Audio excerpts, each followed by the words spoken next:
ఆ, ఈ good Friday చాలా మంది ఆ, బాధాకరమైన గుడ్ ఫ్రైడేగా పేరులో గుడ్ ఉంది, కానీ చాలా మంది ఈరోజు ఎంతో బాధపడుతూ సిద్ధపడుతూ యేసు ప్రభు మా కొరకు చనిపోయాడని ఆయన గాయాలను గుర్తు చేసుకొని ఆయన శ్రమను గుర్తు చేసుకొని దీన్ని ఏదో ఏడ్చే దినం అని అనుకుంటారు, కానీ ఇది ఏడ్చే దినం కాదు. అంటే ఆయన బాధపడలేదనో ఆయన శ్రమ పడలేదనో కాదు, ఆయన శ్రమ పడ్డారు, బాధపడ్డారు. అయితే ఆయన శ్రమ పడింది, బాధపడింది ఆయన గాయాలను చూసి ఆయన శ్రమను చూసి మనం బాధపడటానికి కాదు, దాని ద్వారా మనం ఏం పొందుకున్నాం, దాని ద్వారా మనం ఏ మేలు పొందుకున్నాం, ఏ దీవెన పొందుకున్నాం అనేది ఎరిగి కృతజ్ఞత కలిగి ఉండటానికి, ఆయన పట్ల కృతజ్ఞత భావంతో భక్తి చేయటానికి ఈ దినాన్ని నిజానికి జరుపుకోవాలి. కాబట్టి ఇది దుఃఖపడే దినం కాదు, ఇది సంతోషపడే దినం. ఆయన శిలువ త్యాగాన్ని, ఆయన శ్రమల్ని జ్ఞాపకం చేసుకొని ఏడవటం కంటే కృతజ్ఞత కలిగి, ఇంత నా ప్రభు నా కొరకు చేశాడు కాబట్టి నేను నా ప్రభు కొరకు ఇంకా నమ్మకంగా బ్రతకాలి, నేను ఆయన శిలువ త్యాగానికి తగినట్టుగా నేను జీవించాలి. కాబట్టి ఈరోజు ఆ కోణంలో మనం ఆలోచిస్తే చాలా బాగుంటుంది. సో ఇప్పుడు మీ ముందు ఆ శిలువ ఘట్టం అంతా కూడా చదవబడింది. ఆ శిలువ ఘట్టం అంతా కూడా చాలా స్పష్టంగా బైబిల్లో వివరించబడింది. ఎవరు ఆయన్ని అప్పగించారు, ఎందుకు ఆయన్ని అప్పగించారు, ఆయనకి ఎలాంటి తీర్పు తీర్చబడింది, అన్యాయంగా ఆయన్ను అబద్ధ సాక్షుల చేత ఆయన్ని తీర్పు తీర్చి అన్యాయంగా ఆయనకు శిక్ష విధించారు, ప్రభు ఎలా మౌనాన్ని వహించారు. సో ఈ విషయాలన్నీ మనం చూసాం. అయితే ఈ సిలువ ఘట్టం జరుగుతున్నప్పుడు యేసుక్రీస్తు ప్రభు సిలువలో ఆయన 7 మాటలు ఆయన పలికాడు. అఫ్కోర్స్ ఆయన భూమి మీద ఉన్నప్పుడు, బ్రతికున్నప్పుడు మనుషుల మధ్యలో ఆయన ఎన్నో బోధలు చేశాడు. ఆ బోధలన్నీ కూడా చాలా ప్రాముఖ్యమైనవి. ఆ బోధలు ఏమీ తక్కువేమీ కాదు, లేదా 7 మాటలు లేకపోతే ఏదో ప్రత్యేకమైనవని కావు, కానీ ఈ 7 మాటలు యేసుక్రీస్తు ప్రభు యొక్క జీవిత సారాంశాన్ని కుదించి 7 మాటల్లో సిలువలో ఆయన పలికాడు.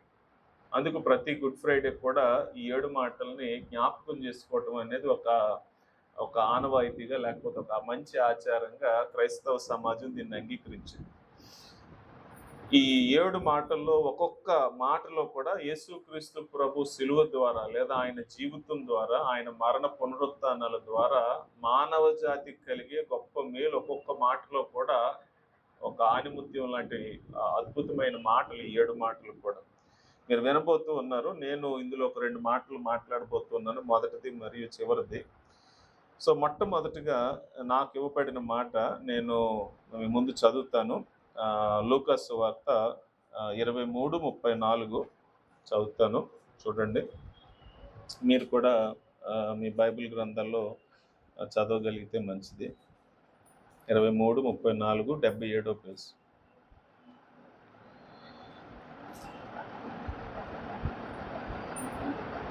యేసు, తండ్రి, వీరేమి చేయుచున్నారో వీరెరుగరు గనుక వీరిని క్షమించమని చెప్పాను. వారు ఆయన వస్త్రములను పంచుకున్నట్టుకై చీట్లు వేశారు. ఇన్ఫ్యాక్ట్ మీరు 33 నుంచి కొంచెం క్రింద వరకు కూడా చదివితే ఇంకా బాగుంటుంది. సో ఇది యేసుక్రీస్తు ప్రభు సిలువలో పలికిన మొట్టమొదటి మాట. అంటే ఆయన పట్టుకున్నారు, దాదాపు ఆయన ఒక 6 సార్లు ఆయన ఏం చేశారు అని అంటే, పిలాతు దగ్గరికి, ప్రధాన యాజకుని దగ్గరికి, హేరోదు దగ్గరికి తిప్పారు అటు ఇటు, ఎవరు ఈయనకి శిక్ష వేస్తారా అని. ఆఖరికి గవర్నర్ అయిన పిలాతు, అయ్యా ఏం చేశాడని నాకేం తోచట్లేదు, అతని మీద నాకు ఏ నేరం కనిపించట్లేదు, ఇప్పుడు మనం చదువుకున్నాం కదా, నేరం కనిపించకుండా శిక్ష ఎలా వేయమంటారు అని అంటే, మాకు తెలియదు, మీరు సిలువ వేస్తారా వేయరా. వారు అరుపులే గెలిచినని ఉంటుంది, వారు అరుపులు గెలిచాయి, అన్యాయంగా ఆయనకి శిక్ష విధించారు. సో ఆయన్ని కల్వరి, ఆ గొల్గొత్తా అనే ఆ కొండపైకి తీసుకుని వెళ్ళారు. ఇటువైపు అటువైపు ఒక 2 దొంగల్ని ఉంచి మధ్యలో ఆయనకు కూడా సిలువకు మేకులు కొట్టి ఆయన వేలాడదీశారు, ఆయన పైకెత్తారు. ఆకాశానికి భూమికి మధ్యలో యేసుక్రీస్తు ప్రభు నగ్నంగా ఆ రక్తం కారుతూ వేలాడుతూ ఉన్నప్పుడు ఆయన నోట నుండి పలికిన మొట్టమొదటి మాట ఏంటి అని అంటే, తండ్రి వీరేం చేస్తున్నారో వీరెరుగరు కనుక వీరిని క్షమించండి. క్షమాపణ ఏంటండి? ఈ క్షమాపణ అనే మాట యొక్క గొప్పతనం, లేకపోతే యేసుక్రీస్తు ప్రభు యొక్క జీవిత సారాంశం ఈ సిలువలో మనకి ఎలా కనిపిస్తుంది అని అంటే, క్షమాపణ అనేది ఒక వ్యక్తి ప్రేమ యొక్క లోతును తెలియజేసే గుణం. అందరూ ప్రేమిస్తారు. ప్రేమించడం అంటే చాలాసార్లు మనం ఏమనుకుంటామనంటే అవసరాలు తీర్చడం అనుకుంటాం, అక్కర్లు తీర్చడం అనుకుంటాం. ప్రేమించడం అంటే మనం చాలాసార్లు ఏమనుకుంటామనంటే వాళ్ళకి మనం ఏంటి అనంటే సాక్రిఫైస్ చేసి ఏదో ఒకటి ఇవ్వటం మంచిదే. ఇవన్నీ కూడా ప్రేమలో ఉండే ఎసెన్స్, లేకపోతే లక్షణాలు ఇవన్నీ కూడా. బట్ ప్రేమ యొక్క ఔన్నత్యం అనేది ఎక్కడ తెలుస్తుంది అని అంటే క్షమాపణలోనే తెలుస్తుంది. క్షమాపణ కూడా మనకున్న దేవుడు మనలో పెట్టిన గుణాల్లో ఒక గుణం క్షమాపణ. పిల్లలు తప్పు చేసినప్పుడు తల్లిదండ్రులు క్షమిస్తారు. అంటే వారి తప్పుకు శిక్షకు బదులుగా వారిని ఏం చేస్తారు అని అంటే మందించి విడిచిపెడతారు. బట్ యేసుక్రీస్తు ప్రభు యొక్క క్షమాపణ ఇది ఆయన మానవ జాతి పట్ల, మన పట్ల ఎంత లోతైన ప్రేమ, ఎంత బలమైన ప్రేమ ఆయన చూపించాడో ఈ ఒక్క మాటలోనే మనకు తెలుస్తుంది. మనం పిల్లల్ని క్షమిస్తాం, మన స్నేహితుల్ని క్షమిస్తాం, భార్య భర్తలు క్షమిస్తారు, భర్తలు భార్యలను క్షమిస్తారు. క్షమాపణ అనేది ఒక స్థాయి వరకు ఓకే, ఒక పరిమితి వరకు ఓకే, ఒక రిలేషన్షిప్ వరకు ఓకే. బట్ యేసుక్రీస్తు ప్రభు యొక్క క్షమాపణ అది ఎందుకు గొప్పది అని అంటే ఒక 2 కారణాలు చెప్పి ఆయన ప్రేమ యొక్క గొప్పతనం ఆయన క్షమాపణలో ఎలా కనబడుతుందో నేను చూపిస్తాను. మీరు ఇప్పుడు ఇందాక ఒక అధ్యాయం చదివారు కదా, ఈ అధ్యాయం చదివినప్పుడు యేసుక్రీస్తు ప్రభు ఇక్కడ క్షమించమని ఎవరిని అడుగుతూ ఉన్నారు అని అంటే ఆయన శత్రువులను క్షమించమని ఆయన అడుగుతున్నారు. ఆయన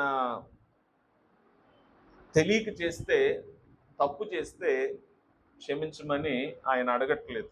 ఇక్కడ మనకి ఎలా అనిపించవచ్చు అని అంటే, ఇక్కడ నేను తర్వాత ఆ మాట దగ్గరకు వస్తాను. వీరేమి చేయించున్నారో వీరెరుగరు కనుక వీరిని క్షమించమని ప్రభు అన్నాడు.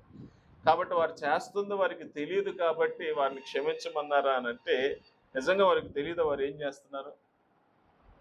ఇప్పుడే మనం 27వ అధ్యాయం చదివాం. వారు ఏం చేస్తున్నారో వారికి తెలియదా?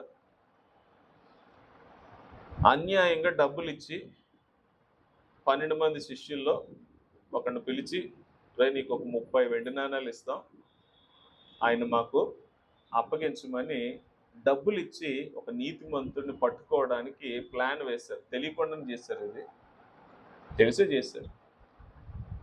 మళ్ళీ ఆయన వచ్చాడు ఆ మూట పట్టుకొని, ఇదిగో నేను నీతిమంతుడిని అప్పగించాను, ఏదో మీరు ఆయన్ని ఏదో చేస్తారనుకున్నాను, ఏకంగా ఆయన మీరు చంపాలనుకుంటున్నారు, నాకు ఈ డబ్బు వద్దని వాళ్ళ ముందు పడిపి ఆయన వదిలేమంటే మాకు సంబంధం లేదు, నువ్వు పో అని అన్నారు. అప్పగించినోడే వచ్చి నేను మంచోడిని అప్పగించాను, నీతిమంతుడిని అప్పగించాను, ఆయన నిరపరాధి, ఆయన రక్తం మనం చిందించకూడదు, ఇదిగో నీ డబ్బు నువ్వు తీసుకు అన్నప్పుడైనా వీళ్ళకి ఏమనిపించాలి? అరే మేము శిక్షించబోతున్నది ఎవరిని? ఒక నీతిమంతుడు. కొంచెం ముందుకు వెళ్తే ఆయన మీద నేరాలు ఏంటో చెప్పమన్నారు. ప్రధాన యాజకుడు అడిగారు, తర్వాత హేరోదు అడిగాడు, పిలాతు అడిగాడు, ఏంటి నేరం అని అంటే అబద్ధ సాక్షులు పెట్టి నేరాలు మోపారండి. తప్పుడు సాక్ష్యాలని మనుషులకి డబ్బులు ఇచ్చో బలవంతంగానో కొంతమందిని పోగు చేసి అబద్ధ సాక్ష్యాలు చెప్పించి ఆయన సిలువ వేయాలనుకున్నారు. తెలియకుండానే చేశారు. ఇది తెలిసే చేశారు. అబద్ధ సాక్షులు పెట్టాలంటే తెలియకుండా ఎలా చేస్తారు? ఇంకొంచెం ముందుకు వెళ్తే ఇంకొక ఆప్షన్ కూడా ఇచ్చాడు. ఎవరు? పిలాతు గవర్నర్ గారు. ఆ దేశంలోనే ఎక్కువ పేరు మోసిన, మీరు 27వ అధ్యాయం బాగా చదివారో లేదో మత్తయి సువార్త, బాగా పేరు మోసిన ఒక ఖైదీని తీసుకొచ్చి ముందు నిలబెట్టారు. ప్రతి పస్కా పండుగకి కూడా వారికి ఒక ఆచారం ఉంది. ఆచారం ఏంటి అని అంటే ఒక ఖైదీని రిలీజ్ చేయడం, క్షమించడం వారికి ఉన్న ఆచారం. కాబట్టి ఆ దేశంలోనే ఆయనే ఇక టాప్ మోస్ట్ క్రిమినల్. బందిపోటు దొంగ అంటే మీరు ఊరు నుంచి వేరే ఊరు వెళ్తున్నప్పుడు దారిలో వీళ్ళు ఒక గుంపులాగా వచ్చి పిల్లల్ని, తల్లి, ఆడ, మగ, డబ్బు కోసం ఏదన్నా చేస్తారు.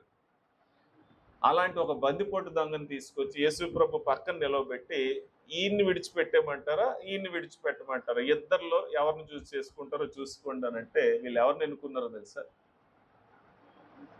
బరబ్బని ఎన్నుకున్నారు వీళ్ళు.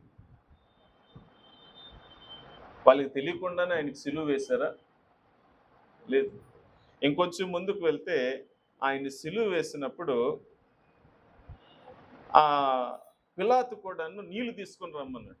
నీళ్లు తీసుకొని రమ్మంటే చేతులు కడుక్కున్నాడు. వాళ్ళు ముందు చేతులు కడుక్కొని మీరు సిలువ వేయండి అని అరుస్తున్నారు, నాకైతే ఇతనిలో ఏ తప్పు కనిపించట్లేదు, ఈ నిరపరాధ రక్తం నా మీద నా కుటుంబం మీద ఉండకూడదని నేను చేతులు కడిగేసుకుంటున్నాను అంటే వీళ్ళందరూ ఏం మర్చారో తెలుసా అండి? ఆయన రక్తం మా మీద మా పిల్లల మీద ఉండునుగా కానీ కింద నుంచి కేకలేస్తున్నారు. అంటే చూడండి, ఎంత ద్వేషించకపోతే ఒక మనిషి ఇంత దారుణంగా సులువుగా అంటే వారి లోపల ఎంత పగ ఉందో, ఎంత ద్వేషం ఉందో, ఎంత కోపం ఉందో. ఎందుకు వీళ్ళ ద్వేషం, ఎందుకు వీళ్ళ కోపం? ఏం చేశాడు ఈయన? చూడండి, మంచి చేసినందుకు, మేలు చేసినందుకు, సత్యం మాట్లాడినందుకు, నిజం చెప్పినందుకు, వారు చేస్తున్న తప్పులను చూపించినందుకు యేసుక్రీస్తు ప్రభు అంటే వీళ్ళకు పగ. చూడండి, మత్తయి సువార్త 27వ అధ్యాయం మీరు చూస్తే ఇంచుమించు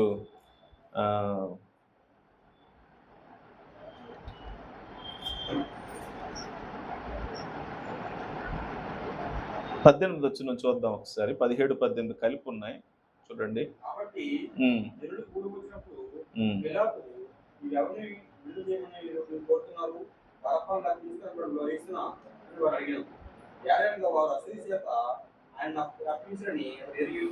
ఎందుకు అప్పగించారంటే అసూయ అంట. అసూయ అంటే అరే మాకు లేని పేరు, మాకు లేని గుర్తింపు, మాకు లేని గౌరవం, మాకు లేని అధికారాన్ని ఈయనకు వచ్చేస్తుందని ఒకే ఒక్క రీజన్ ఏంటంటే అసూయతో మనిషిని చంపేస్తున్నారు.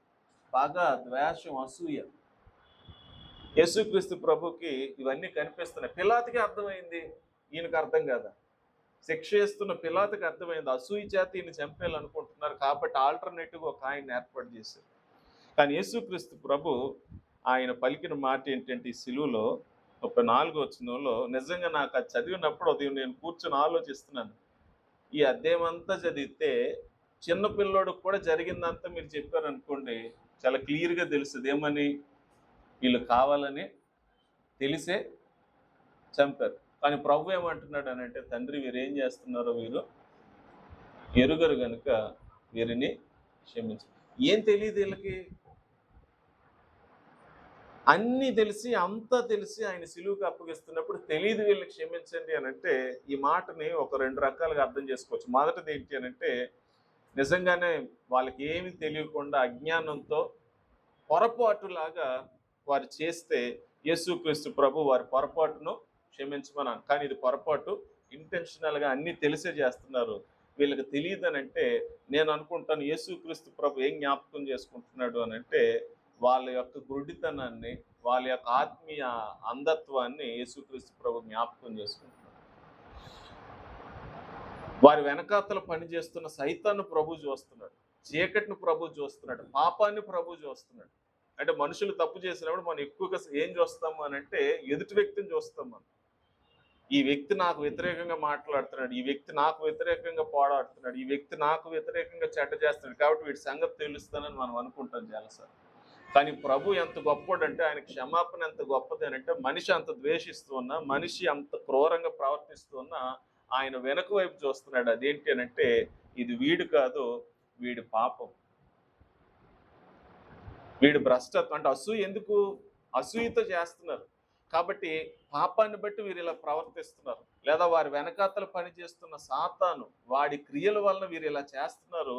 తండ్రితో ఏమని అడుగుతున్నాడు అని అంటే, కంటి ముందు కనిపిస్తూ ఉన్న వారి మూర్ఖత్వం, వారి అసూయ, వారి ద్వేషం దాన్ని పక్కన పెట్టి, తండ్రి వీరేం చేస్తున్నారో వీరికి తెలీదు కనుక వీరిని క్షమించరు.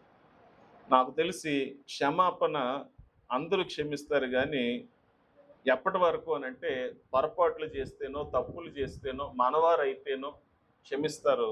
ప్రభు క్షమాపణ 27వ అధ్యాయం అంతా మీరు చదివి లేదా సిలువ ఘట్టం అంతా మీరు చదివి ఆయన లైఫ్ టైం ఎనిమిసీలు ఇప్పుడు కాదు 3.5 సంవత్సరాలు ఆయన ఏం చేసినా తప్పే వేళ. అలాంటి వారిని మేకులు కొడితే నగ్నంగా సిలువుకు వేలాడదీసి ఇంకొంచెం క్రిందకు వస్తే ఏమన్నారో తెలుసండి, ఆయన చూసి నువ్వు ఇప్పుడు సిలువ మీద నుంచి దిగిరా, అప్పుడు మేము హేళన చేసి అవమానం చేస్తూ ఉంటే ఆ సిలువ వేసేవారిని, ఆ ఎదురుగా నిలవబడిన వారిని ప్రభు క్షమించమంటున్నాడు. ఇంకొక మాట నేను చెప్పి ముగిస్తాను, టైం అవుతుంది. క్షమాపణ అంటే అర్థం ఏంటో తెలుసండి, వారు యేసుక్రీస్తు ప్రభుకు చేసిన దాని అంతటికీ ఇన్ రిటర్న్ వారికి ఏంటి అని అంటే ప్రభు కోరుకుంటున్నాడు 0 పనిష్మెంట్. చూడండి, ఆయన అంతటి అధికారి, ప్రపంచాన్ని సృష్టించిన సృష్టికర్త, ఆయన్ని బట్టలోడ తీసి ఆయన అవమానించి ఆయన ముఖం మీద ఉమ్ము వేసి ఆయన కొడితే లోపల మనకి కొన్నిసార్లు ఏంటంటే ఎవరన్నా మనల్ని ఒక మాట అంటే మన ఈగో హర్ట్ అయితే, మనల్ని ఒకరు అవమానిస్తే దానికి రెవెంజ్ తీర్చుకోకపోతే మనకు నిద్ర పట్టదు. నన్ను ఇంత మాట అంటాడు, అసలు నేనేంటి, మంచిగా ఉన్నందుకు, నేను నీతిగా ఉన్నప్పుడు నన్ను ఎందుకు, నేను తప్పు చేస్తాను అన్నట్టు. కానీ ప్రభు ఆయన క్షమాపణ యొక్క గొప్పతనం, శత్రువులను కూడా ఆయన ప్రేమించి క్షమించాడు. ఇది ఆయన క్షమాపణలో ఉన్న గొప్పతనం. నేను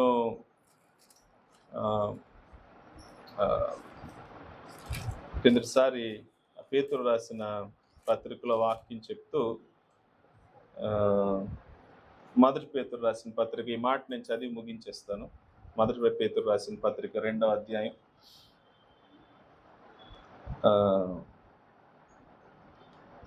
20వ వచనం నుంచి ఇలా రాయబడింది.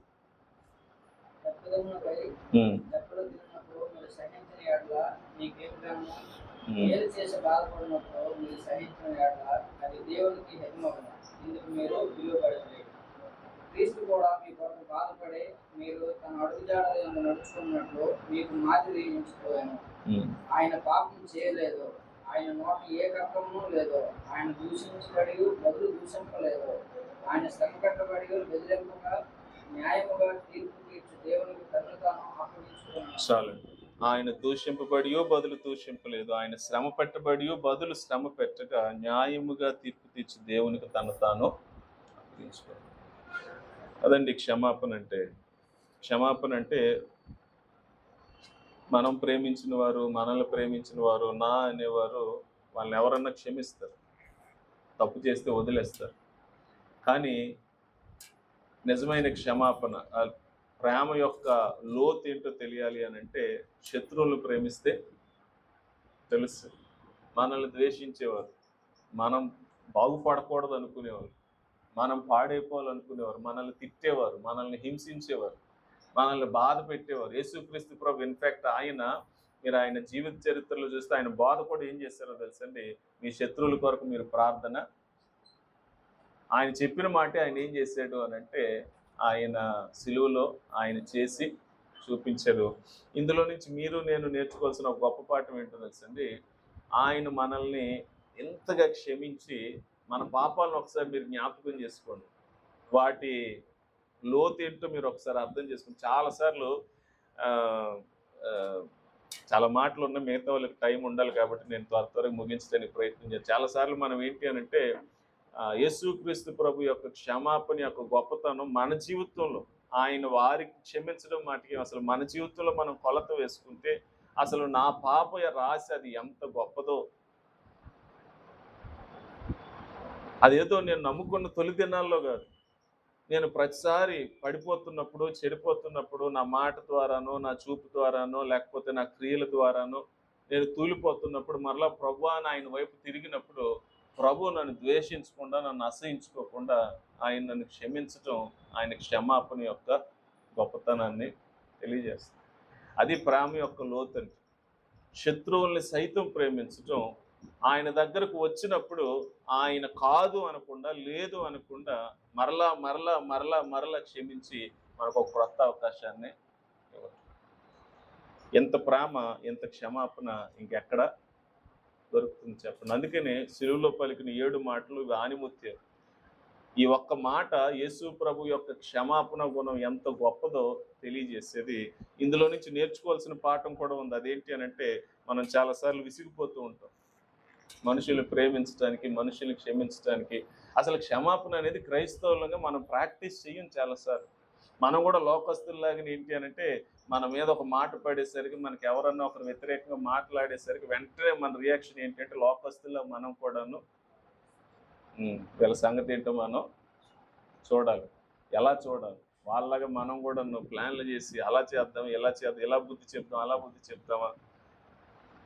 మనం ఒకవేళ ఆయన బాటలో నడకపోతే మనం ఈ లోకానికి ఉప్పు కాలేం, మనం ఈ లోకానికి వెలుగు కాలేం.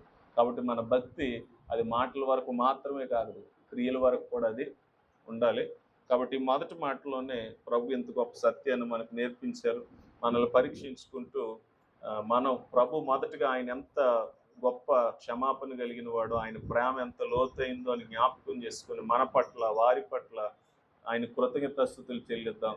రెండవది ఏంటి అనంటే, మనం ఈ క్షమాపణ ఎంతవరకు మన కుటుంబాల్లో, భార్యలు భర్తల్ని, భర్తలు భార్యల్ని, తల్లిదండ్రులు పిల్లల్ని, మన పొరుగు వారిని మనం క్షమించి మరలా వారికి ఒక అవకాశాన్ని ఇచ్చే విషయంలో మనం ఎంతవరకు ఉంటున్నాం అనేది కూడా మనం జ్ఞాపకం చేసుకుందాం.